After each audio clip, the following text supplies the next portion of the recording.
Welcome to the podcast, Food Talks. I'm Dallas Townsend. I will be your host, and I act as the uninformed consumer asking a nutritionist all the questions that you have. Hello, I'm Jordan Townsend. I'm our resident nutritionist here at Naturally You, and I'm here to inform the uninformed consumer, answering and helping to unpack some of your more difficult nutrition questions. All right, so today we're going to be talking about stress. What is it? Where does it come from? Why is it even necessary? Because if you think about it, is it good to be stressed out? Someone's like, man, I'm stressed, you know? It's not good to be stressed out, but to be in a stressful situation and not respond is probably less desirable. So that's more of what it's there for. It's kind of like your immune system. It's that thing you hope you never use. But if you just don't build one, you're not going to make it should anything occur. Probably be too relaxed if you were never stressed about anything. And yeah, so that's the thing we can kind of, because you said too, like, how many things cause stress? That's kind of what's, for lack of a better word, bringing about all these problems in 2021 is stress. But if you really think about humans, we can start there. What would cause you to be stressed 10,000 years ago? If you're like getting chased by an animal or something. Yeah, right. Predators. Yeah. Because you can get eaten. Tools are new, right? Fire is maybe just happening. More than that is, besides, that's what we call acute stress, right? So we got to kind of break these up too, and that's the biggest problem too. It's like you said, a tiger, a lion, something's chasing you. The best part about that situation is you either get away or you don't. So that's acute short-term stress. Once the lion, either you evade it and you survive, all those stress responses turn off, and we'll get into all that, how that works with the adrenals. The other thing is there was a form of chronic stress a long time ago. Hunger. We don't really think about it as much like that anymore. But they could go, especially, we call them, we always think about, like, when we eat 3 meals a day. Like, what level do you think a famine starts? Because that's what we forget about. What do you mean, what level? Is it a week without food, or is it 2 weeks without food, or is it a month without food? Because that's when you said, like, this is what humans were having to endure constantly, whether it be what we call, for lack of a better word for it, the yearly famine is winter time. Every single winter, you're going to have to go, depending on where you live. Equator, not so much, but the farther north you go, it can be like 6 months without consistent food supply. That's what humans really were built for as far as the chronic stress goes. So when we start reading through some of these things, that when stress hits us, it screws all with your digestion of food, your hunger responses. Why you feel a lot of the way is because what your body thinks is happening to you. Because that's what I was going to get to next. Now that we are in 2021, what stresses you out? Well, for a lot of people, it's just the financial burden of life, of just mortgages, existing. right? Yeah. I have 100,000 plus loan sitting over my head, so I can't lose my job. And now I have how many kids?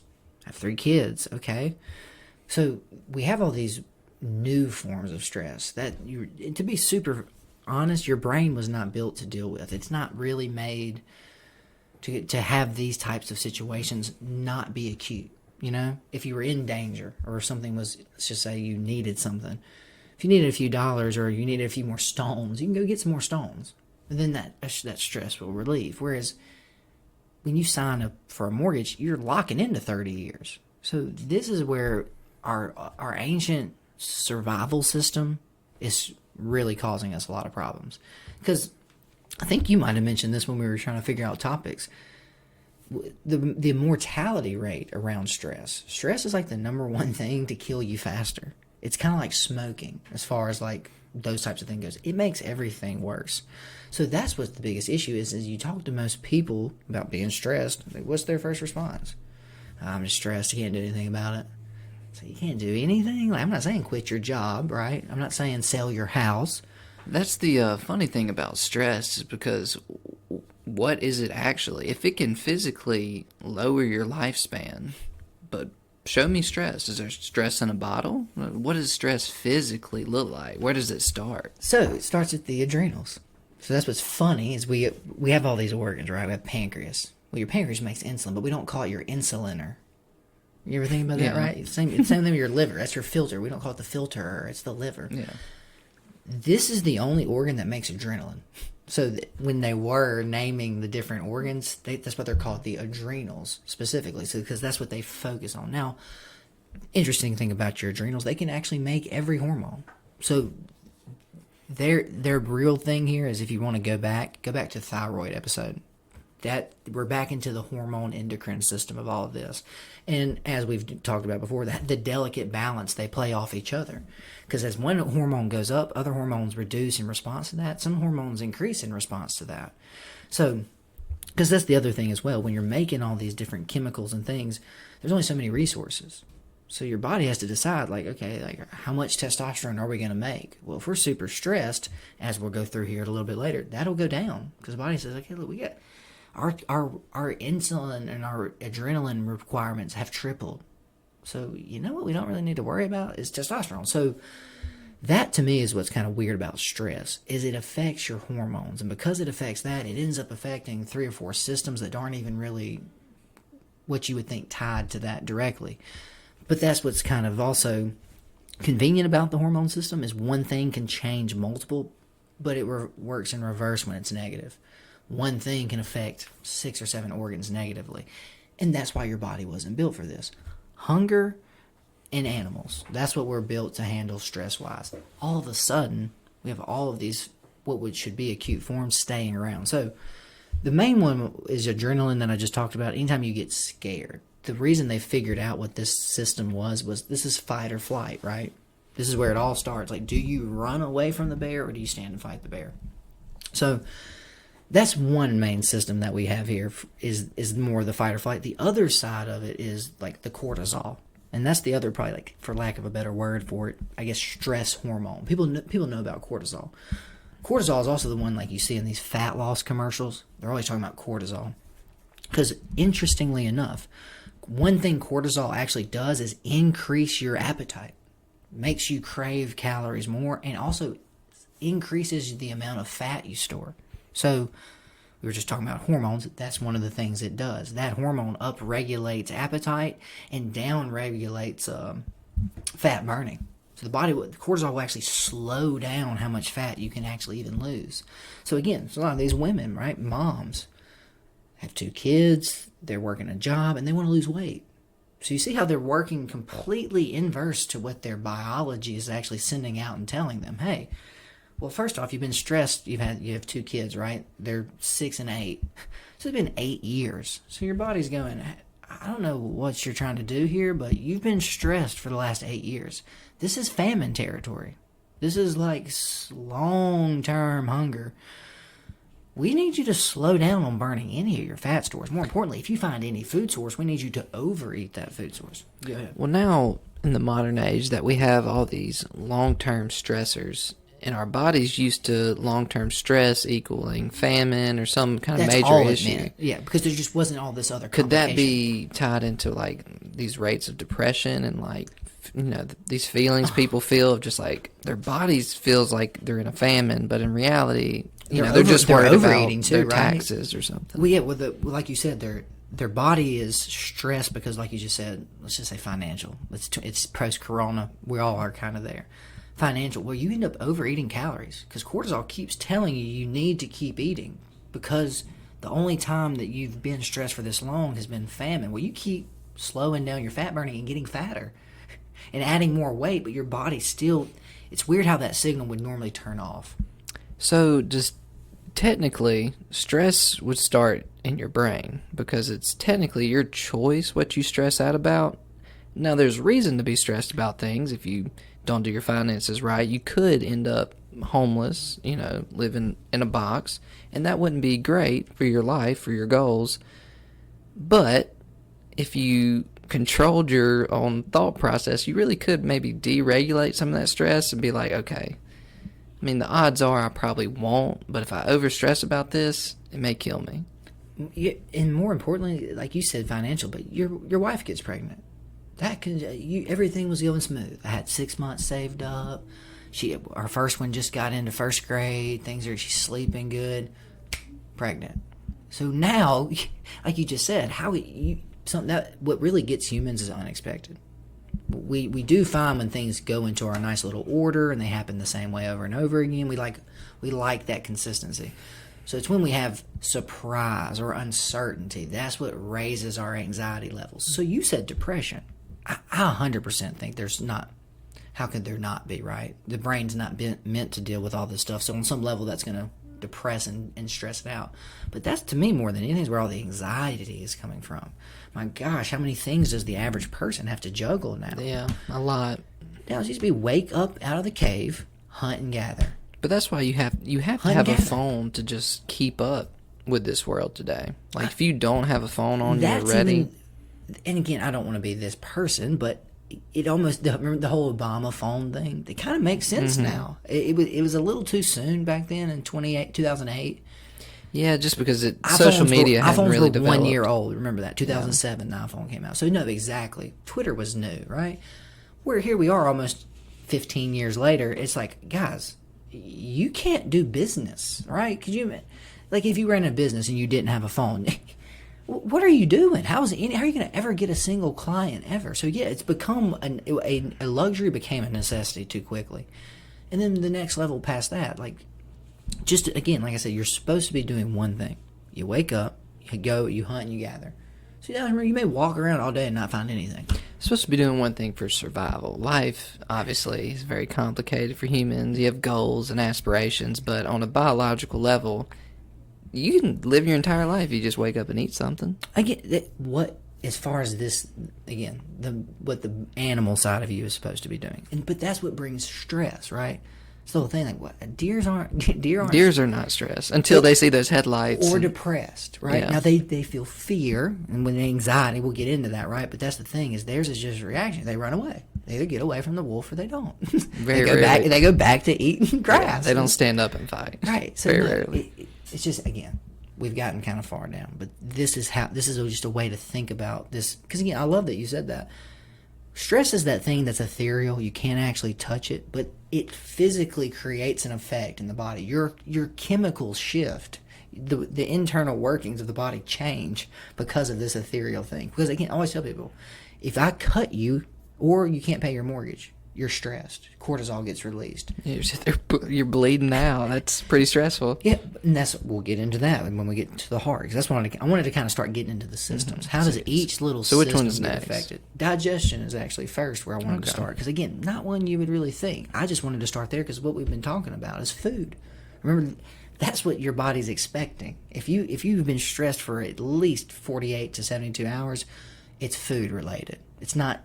If you imagine an injury though, Dallas, 10,000 years ago, someone mangles your arm, you're not going to really probably make it that long. Yeah, you're going to just from straight infection alone, bleed out. You know what I mean? So again, that's what I'm trying to say. A lot of the modern things we've created allow us to stay in the hospital for a year and a half and not be as stressed. Right, and make it right, heal properly. Versus you're in a cold cave, like it's not looking good for you.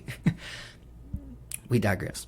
So the first whole thing here is digestion. So the first thing that's interesting about digestion is when we talk about this is more actually the acute too. When you see the tiger, first thing that happens is all that adrenaline and stuff starts firing. It can happen in less than a second. It's like 0.03 seconds. Your heart rate can go from 70 beats a minute to 140. So that's the thing. Quick. You were talking about this earlier. The brain is so much more powerful than we give it credit for because it's what's actually sending these synapses. And because again, the adrenals don't know to react, but your brain interprets danger. Pupils dilate, breath slows, digestion stops cold. So that's what's kind of interesting about it. When you're running from the tiger, if you manage to digest those berries you found, not going to matter. So this is where long-term stress can be a problem. It's because it slows and sometimes just completely stops digestion. You can end up with a lot of irritable bowel type issues because of stress. More importantly, stress events can even trigger things like constipation and sometimes even diarrhea, which is you would think, wait, what? What it's trying to do is expel whatever might be left in there to make it easier on itself. If we don't have to worry about breaking that stuff down or storing it, we can run faster. It seems like the solution to stress here is to just truly not care about anything. You see, you're starting to get into some weird territory, because do you really want people not caring about their job or their family? No, or their you definitely kids do, or their health. but it's also the solution. It's weird. You have to be what you really have to provide is comfort.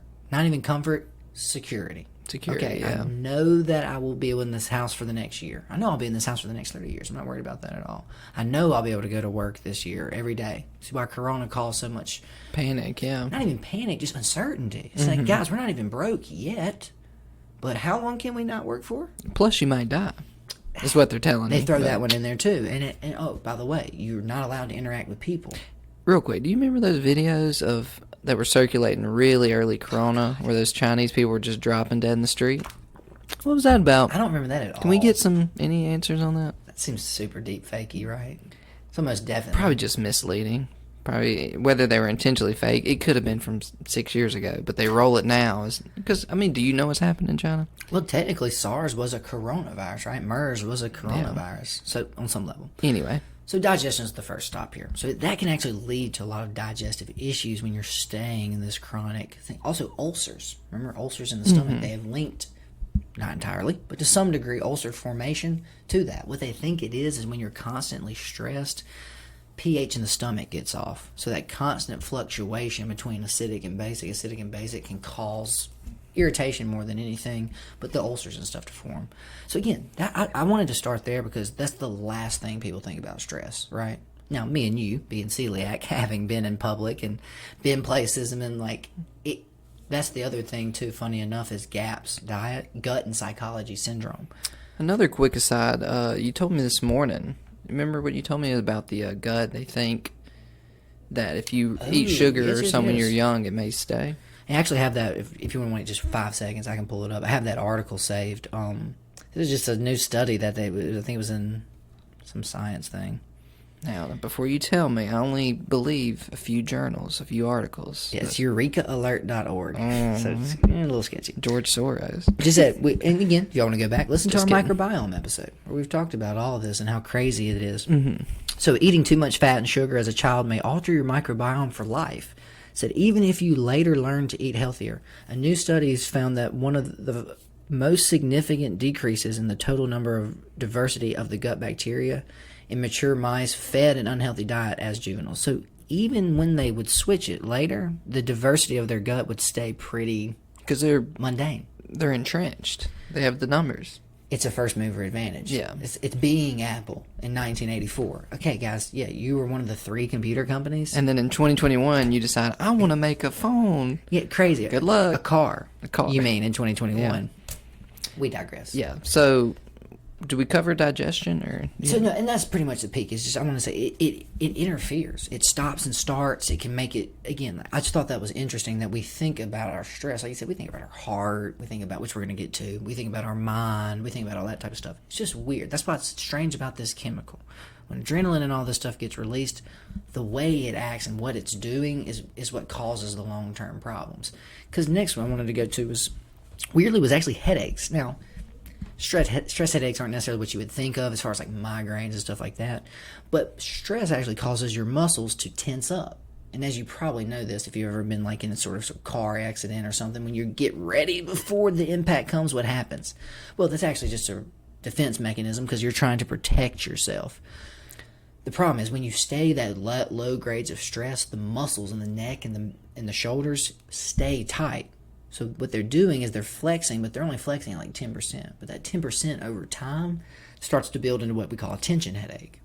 Isn't it bad to tense up before a car wreck? Oh, awful. Aren't they say you're supposed to stay loose and just Well, flop loose around? allows you to move freely. Whereas when you flex that muscle, now you tear that muscle. So the muscle's as tight and as dense as it can get.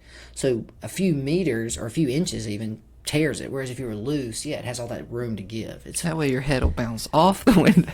the irony in that, though, that our natural thing is actually the worst thing you could do. Wait, who coded that? They weren't driving many cars back in the day. So the next one I thought was more interesting too, that people don't really think about.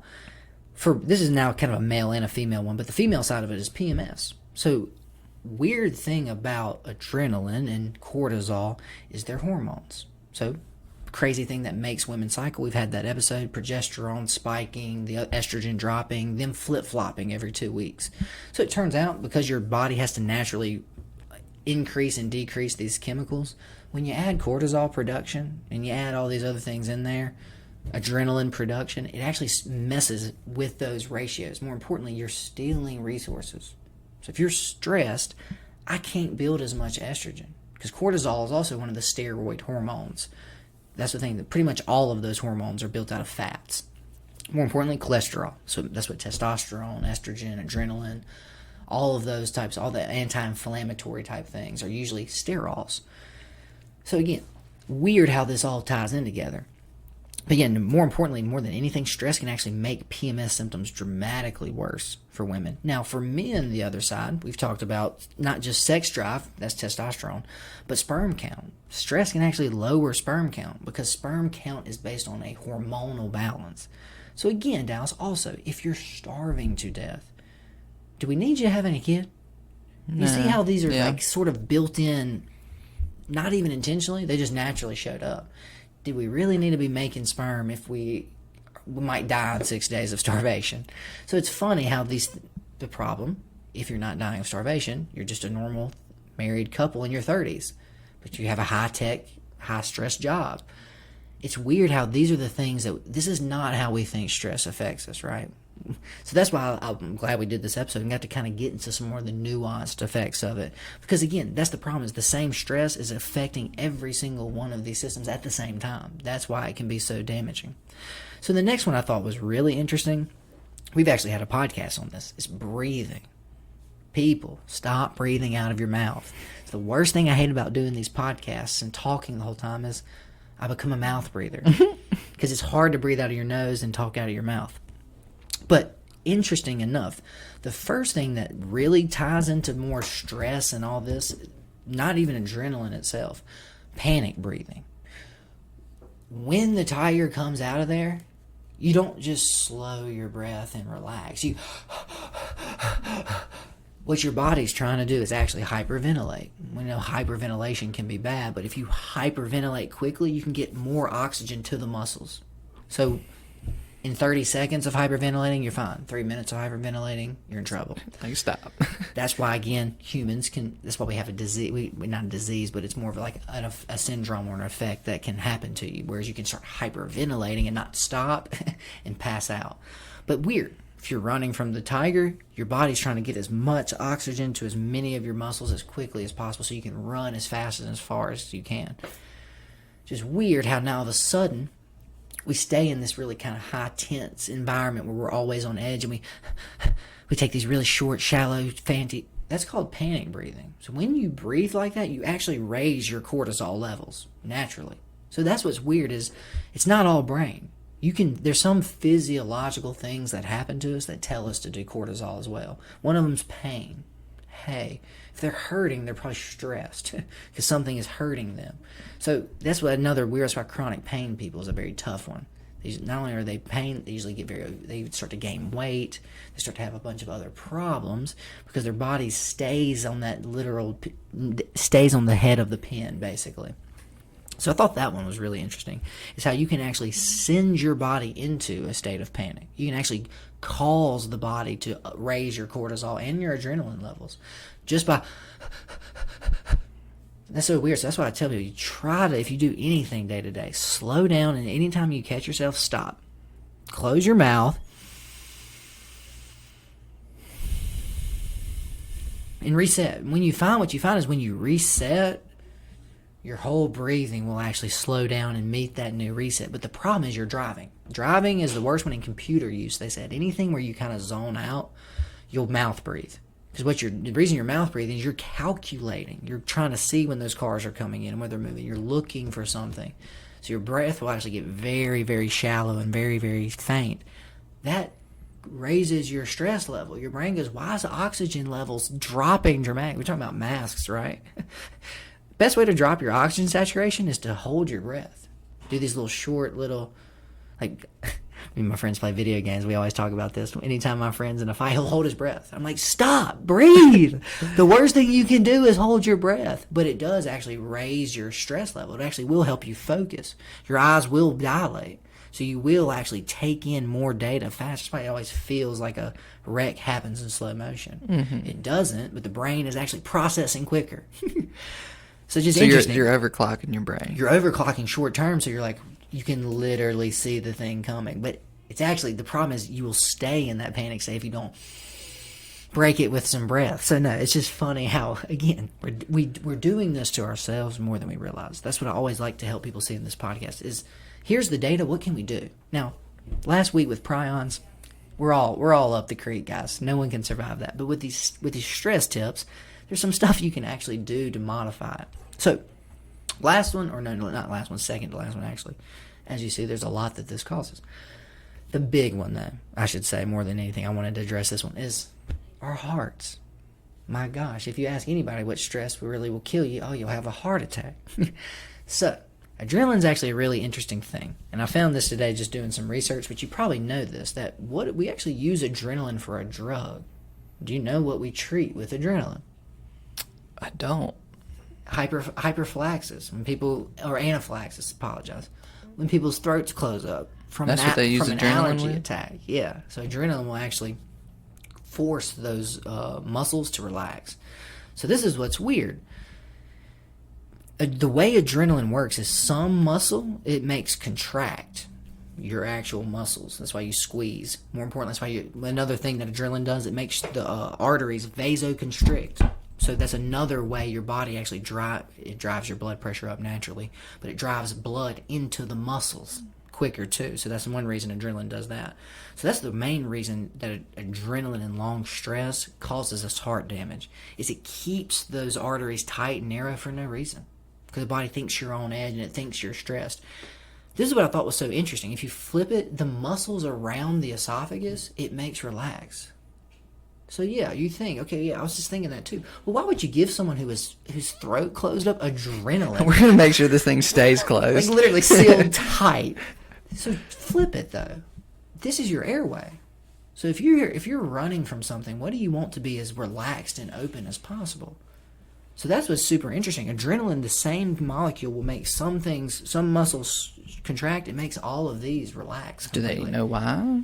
Or they just were testing and like, okay, well, this works. That's the main way they found out was, they found out that different parts of adrenaline, depending on the muscle it's interacting with in the body, affects it different. But again, like I said, the reason it makes us relax is you need to increase your oxygen flow.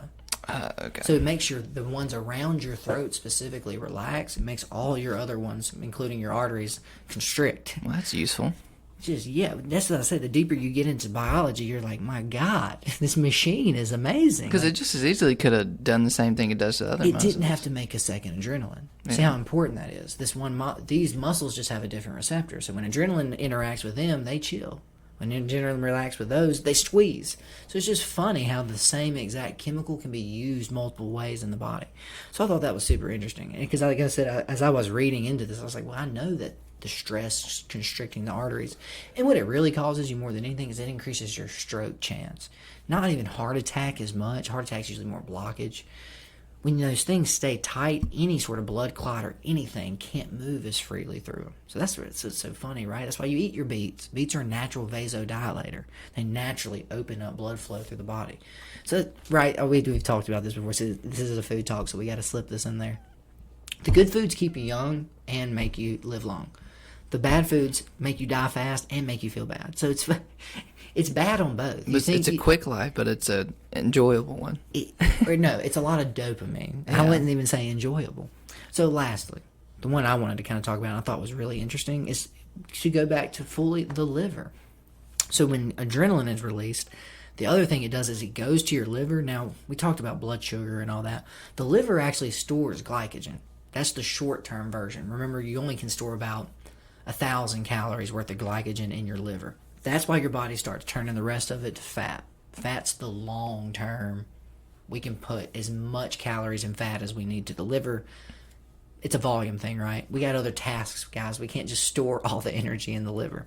So when you get that adrenaline shot, the liver actually dumps glycogen, or essentially glucose, into the bloodstream. Because again, if you're about to sprint and run away from that tiger, you need those muscles to have energy. So not only do they need oxygen, they need the fuel to burn too. So the problem is long-term stress. What do you think that causes? Blood sugar problems. So now all of a sudden your liver is just randomly dumping sugar in, even though your blood sugar might already be high, because you got stressed out because something happened. It's just, again, that's why I like doing these podcasts. I say this every one, I feel like, but it's just so crazy how one little innocuous thing is affecting all of these systems, and not even necessarily in a bad way. It's just that you're stuck in that stress and you don't know how to change it or how to modify it, or if there is even something you can do about it. We just accept it, right? Like I told you, I have so many people you talk to. Yeah, Jordan, I got 3 kids. My wife doesn't work. We're making it work. It's just like, you shouldn't be. You should be stressed. So that's the thing. How do you help that person? They would say, oh, give them an antidepressant, right? Make them okay with their crappy situation. I don't know if that's exactly the answer either. Now, my thing would be, try something like flotation therapy. Something like, I would say mindfulness and meditation, but those are harder to get into. Wouldn't you agree? Yeah, I mean, the floating, it's like riding a bike. Once you learn it, then you can just go in there and be zen. But it's also not forced, but it's by default, right? No one has to make you float, whereas you got to focus on meditating and clearing your mind and being mindful. Whereas you get in a dark room with no input. I mean, just especially no other choice. Especially in today's world. I mean, even maybe 10 years ago, before iPhones were prevalent everywhere, and you're always connected to the Internet of Things. And when was the last time that you were just truly alone with yourself? More importantly, when were you... For an hour. I mean, more than just 10 minutes. Well, not even alone. When was the last time you were away from an artificial light source? Yeah. Because the phones are what are really, I think, causing more of a problem than anything. I mean, there are people out there who are technically alone with themselves, but in a thought process with yourself, because when you're in that tank, it's really just you thinking to yourself. You're not distracted by the TV, your dogs, you know what I mean, anything. So a lot of people really haven't been alone with themselves in a long time. Because we live these crazy high-paced life, right? Because remember, that's why it used to be you woke up right around the sun did. Why? We can see now. Everybody get up. We can physically see. Let's use the time we have to see to gather as much as we can. Why are we going home? Are you cold? No. The light source is leaving. So if we don't get back, we won't be able to see to get back. So you see what I'm saying? We were forced into these nice little schedules and routines. We weren't allowed to burn the candle at both ends of the night, right? You couldn't answer emails until 1 in the morning. You couldn't play video games. You couldn't have movie nights. So that's, I think, again, just adds to why we are so stressed. Our brains are like, what are you doing? What are you doing? You're just awake at midnight, meaning middle of the night, looking at a light source. Like, where are you getting these light sources? Like, what is happening? More importantly, you're eating right now. You're just eating Cheetos right now. So, like, your body is like, I don't know what's happening. More importantly, you wake up in 3 hours. And you do what? You take a stimulant, you take an Adderall, and you drink some coffee. So the body's like, so you're gonna force me up again. Okay. So best case scenario, given 1,000 years of this lifestyle that we live now, what would we expect from our bodies to change and adapt?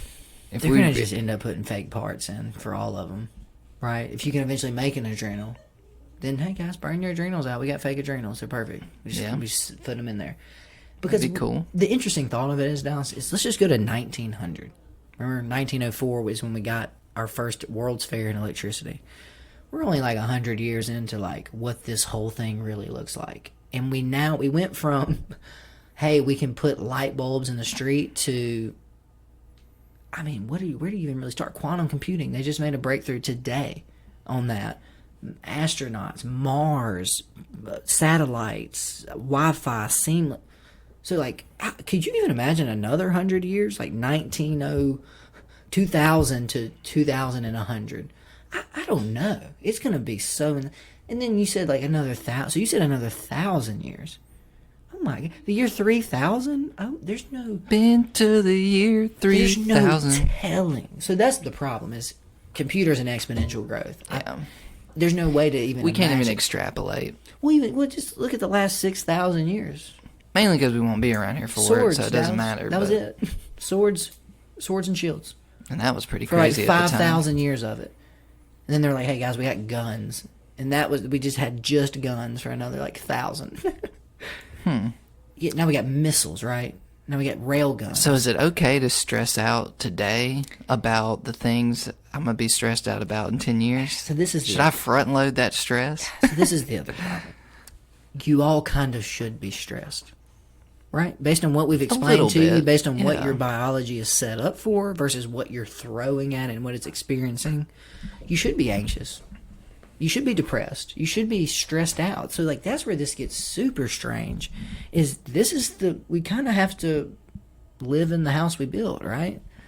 Like, that's the thing is we want, I wish we could go back. It's like, yeah, man, do you want no electricity? Because you can live like that. It's just, there's other stresses. You're now hungry all the time.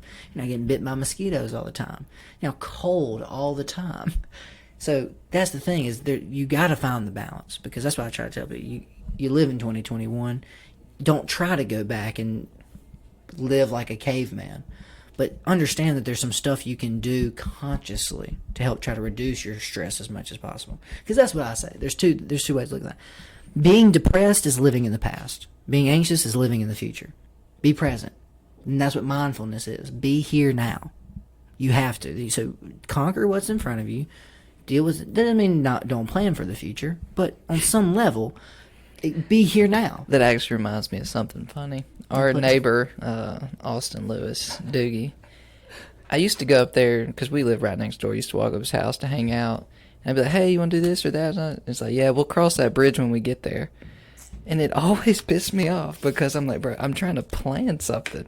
And you're just like, oh, don't worry about it. So he's living the non-stress free life. And I'm over here like, all right, let's put a plan together.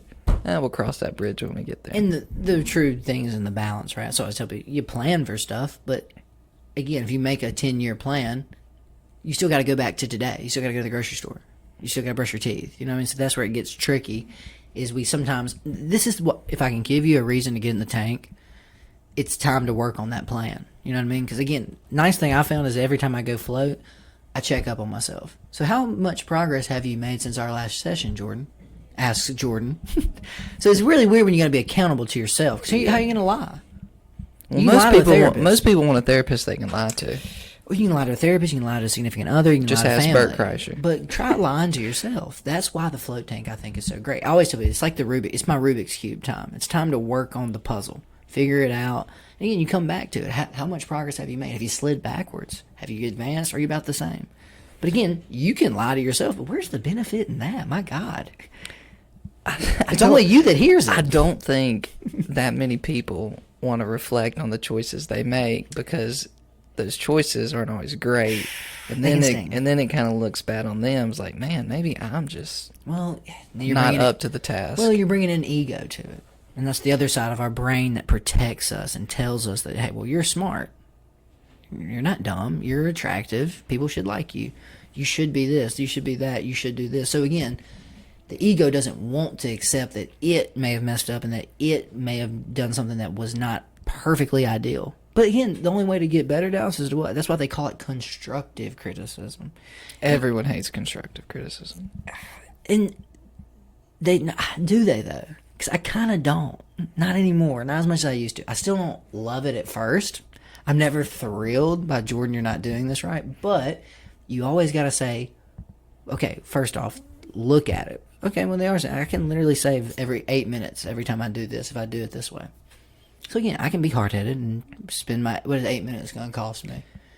It may not. The thing about constructive criticism is you have to consider the source. Delivery. If you know the source. And how they're delivering it to you. And even the delivery. If you know the source and they might be delivering it not in the way you prefer, okay, I know. Like, if you gave me some constructive criticism, I know you're not trying to, like, mislead me. Like, Jordan wouldn't come here and say, yeah, this is not right. Like, you wouldn't mislead me intentionally. It's about who you can trust and where it's coming from. But That's why people struggle with, bosses and stuff a lot of the time. Everyone wants to be their own boss.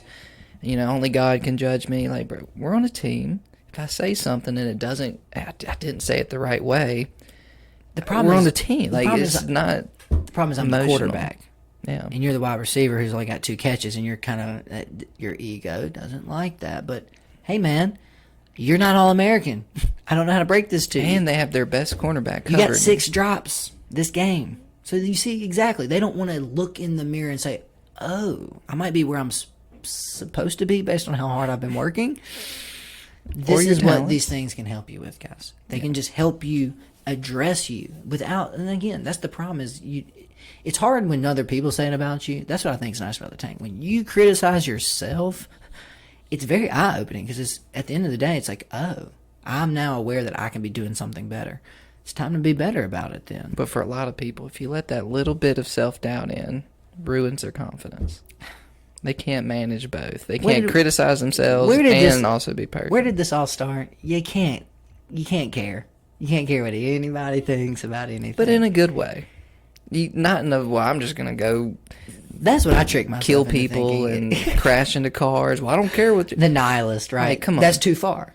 You're taking it too extreme. But no, that's the thing. I always tell you, only remember the good stuff. If people don't like you, just ignore them. Pretend they don't exist. It's a lot easier that way. Like, it used to be No one doesn't like me. But now, if you get on the internet and someone doesn't even like you, then all of a sudden... Guys, this is why you delete Facebook, Twitter, Instagram. You don't need them. So I think that's covered stress. And that's also, we haven't even really talked about it, but this huge uptick in like cutting and anxiety disorder in teenage girls specifically. Affected males, they've somewhat, but teenage girls is like what, like an 80% spike in like self-harming. We're knowing self-harming, and all of this is up. Right along the time 2010 hit and social media really started coming on. It's more of that it's more of that stress, more of these eyes on us. A village used to be 20 people, and 2,000 people saw you be an idiot, saw you embarrass yourself. So yeah, we've got all this artificial input is the problem. And it's overloading the meat computer. It can't handle it. So now you can't go to the bathroom. Awesome. I think we covered stress pretty well. So to wrap it up, you need to be stressed, but learn to work on managing your perception of that stress. Your financials will always be there. If you have kids, you're always going to have to take care of them. Things happen. But managing how you react to that stress will help keep you healthy, wealthy, and wise.